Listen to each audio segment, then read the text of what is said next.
Polls have officially closed across most of the state except in El Paso, which is on Mountain Time. And we are starting to see some early voting numbers come in. So let's see where things stand, starting with that marquee race of the night for Texas governor. As you can see right now, Democrat Beto O'Rourke is leading with 53% of the vote, followed by Republican Greg Abbott with 46% of the vote right now. Now, Abbott is seeking a third term, while O'Rourke, his Democratic challenger, is hoping to become the first Democrat to be elected to a statewide office in Texas since 1994. Let's move on now to the race for lieutenant governor.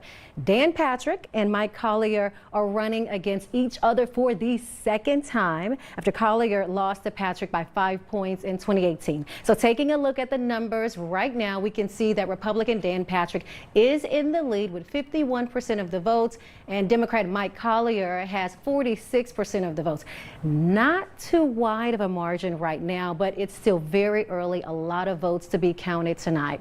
Let's move on now to the race for Attorney General. Political newcomer Rochelle Garza is hoping to knock two-term Ken Paxton out of position, but Paxton has retained his seat for more than 7 years after being elected for a second term in 2018, even amid accusations of unethical behavior. And right now, he is in the lead. He is in the lead with 51% of the votes, followed by Rochelle Garza, who has 46% of the votes. We will continue to update you on these and all of the races throughout the night. Now, Texas is one of nearly 24 states with polls and vote counting stations being monitored by the Department of Justice. This after concerns were raised over potential voter intimidation. Those polling locations are stationed in 3 Texas counties, including Harris and Dallas. Even though most polls across the state have closed, some people are still in line at several polling stations across Texas. Our Crystal Dominguez is live at a polling place in Houston, and Brian Scott is in Dallas with a look at what's happening now as early votes are trickling in. Brian, let's start with you. What is going on there? Now to another key race we are watching. The stakes couldn't be higher for control of each house of Congress. Democrats hold a 220 to 212 majority in the U.S. House of Representatives with 3 vacancies. All 435 House seats are up for election. Republicans need a net gain of 5 districts to take control of the House, and that control could hinge on what happens here in Texas. So let's take a look at the early numbers. Right now, you can see that Democrats have 13 seats. Republicans have 21 seats. The magic number is 218. We'll keep you updated on this U.S. House race. We also are tracking what's happening with the U.S. Senate. The U.S. Senate is split 50-50 right now. If it stays that way, then Democrats keep control of the Senate. But if Republicans pick up at least just 1 seat, they take control of the Senate. Right now, as you can see, Democrats have 38 seats. Republicans have 36 seats, independents 2, undecided 24. We'll tell you what happens with this race tonight.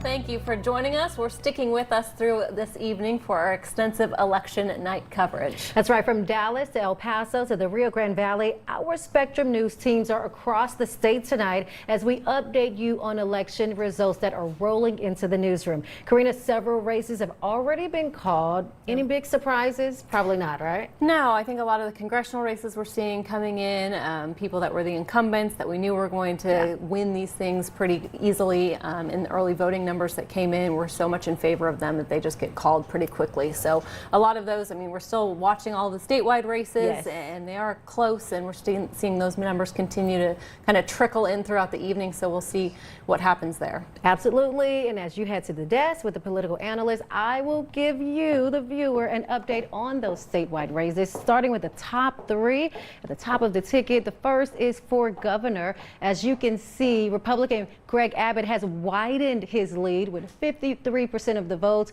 Democrat Beto O'Rourke following with 45% of the votes. Now, Governor Greg Abbott is having his watch party in McAllen. A lot of people talking about that tonight because he is staking his territory in South Texas tonight. But moving on to the lieutenant governor race, let's see how things are going there. So right now, it is a pretty tight race. Take a look at this. Republican Dan Patrick has 49% of the votes, followed by Democrat Mike Collier with 48.5% of the votes. We are only talking about 16,000 votes that separate them right now.